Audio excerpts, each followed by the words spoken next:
The EPA announced this week it plans on more investigating and possibly more mitigation of the Billings PCE site. A chemical plume that started in the 60s has been mostly cleaned up and stretches an estimated 3 miles from the 700 block of Central Avenue in a northeast direction. Q2's David J. has more on what is now a Superfund site. Contaminated soil was removed from this site on Central Avenue in 2007. The concern has been about PCE, a chemical once used in dry cleaning. And now, this site is on the EPA Superfund National Priorities list. That essentially means it is among sites across the nation that have contamination concerns posing significant human health environmental risk. EPA proposes and then adds sites to the NPL when we feel that there is a risk at the site and that it is time to conduct an investigation into any possible risks at the site. The DEQ started assessing the site in 1993, with more investigating from 1999 to 2001.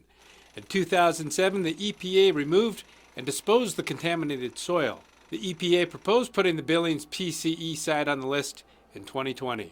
That was with support of the City of Billings and then Montana Governor Steve Bullock.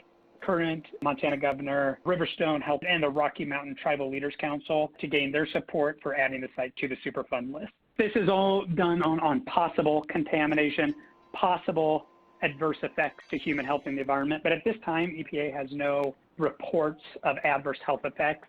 The plan now is to investigate and hear from the public. Sampling different areas within the PCE plume that we've designated as a Superfund site. And so once we get the information back from that sampling, that will help us come up with a remediation plan, which will be the next step in just ensuring that if there are contaminants we find, that they won't be a threat to anyone living in the area or just outside of it.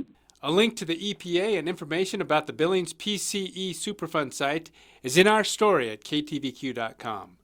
In Billings, David J., MTN News.